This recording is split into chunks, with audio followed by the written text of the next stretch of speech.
sitting here with Paige from Half Dream at her place by the creek. Hello. How's it going? It's great, thank you. It's good to be here.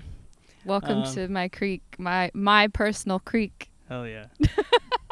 Do you want to talk about the new single "I Am My Own God"? I want to know like what the collaborations were like, because I know that like there's some other people listed like on the Sure. So "I Am My Own God." So I wrote this song because I had a meeting with a dude who I will not name, but here in Austin, and it went really poorly. This is like 2 years ago. It was around Monster of Needing, the first album. And I won't get into specifics, but I was asking for advice, like business advice. And a couple things happened. One of the things was that what did he say? Well, he told me I was selfish in those words. And I was like, wow, interesting, Mr. Person that does not know me at all. And then he also told me that I should feel free to bring my partner to the next meeting, my partner at the time. And I was like, what? Would you say this to me if I was a dude? Like, what a bizarre thing to say.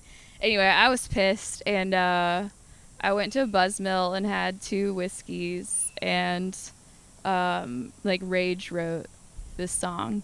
And in my mind, it's funny because it lives in my brain as an angry song, but it actually is like pretty soothing, I think. It's actually like really pretty dreamy. So, and a lot of times like religious imagery sneaks its way into my writing because I was like raised in the church, and it was a big part of my life for a long time. And there was a really big hole like left when I like came away from religion. So I think about it a lot, and I think about it in terms of like subverting those themes. And something I've thought about for a long time is there's I'm gonna talk Bible at you. There's like this verse. It's like seek ye first the kingdom of God, and all these things will be added to you. And I used to think about that a lot, but then I was like, what if I replaced like God with myself? Like, what if I was like, seek ye first myself, and all these things will be added unto me? Which is like pretty like blasphemous or whatever, but that's been true. Like, that's been true for my life, especially in the past like year or two when I've been doing a lot better, I guess, with like accepting myself and knowing what I want. It's because I like myself for the most part. It fluctuates, but things have gone really well after I sort of decided that I'm the authority on my life.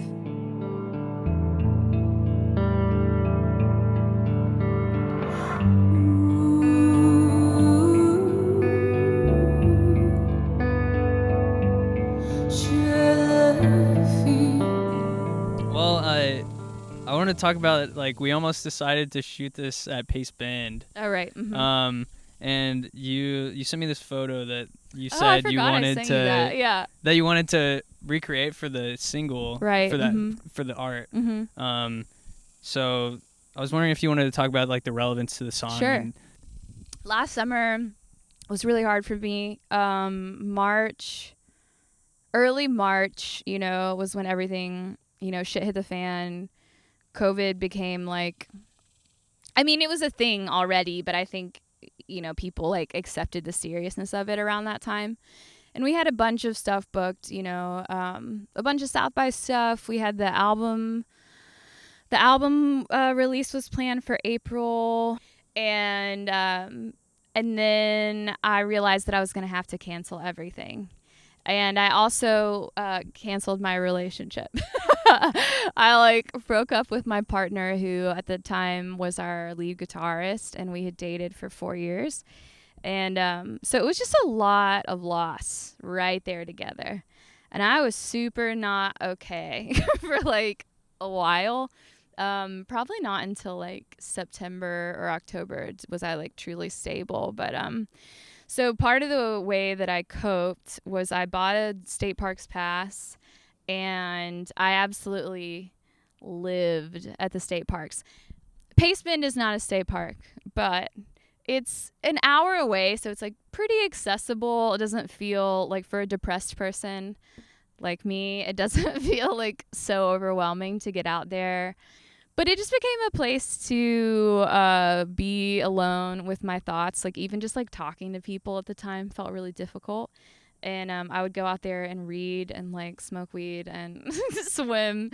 And there was one day, I did go out there with my friends. I went out with Jake, my lead guitarist, and then my bassist, who's also his girlfriend, Vanessa. And we hung out for a little while, and then they left, and I decided to stick around. And I was there for hours. I got the worst sunburn that I've gotten in a long time on that day. But a storm rolled in, and it was so cool. Like, it just looked so, I don't know, powerful. And I set up my timer, like, on my camera, and I took this picture of me like on the rocks, like looking out over the water. And it just ended up being this like really powerful photo, it felt important to me at the time because I didn't feel powerful at all, in my life. So to have this image of me sort of like with the storm, I mean, you can see the like black clouds and like the rain behind me, and my like hair was really long at the time. It's like blowing back. Yeah. And I bought this like red swimsuit that summer, and I just like lived in it. It was like the only swimsuit that I wore. And I think just the fact that it was like red, I was like that was the first thing I did after my breakup too. I bought red nail polish. I was like, I'm gonna like will myself into feeling like better or like powerful. Mm-hmm. So yeah, I guess, does that answer your question? Yeah, for sure. I like went on and on about it. Yeah. My clothes are love, you flow.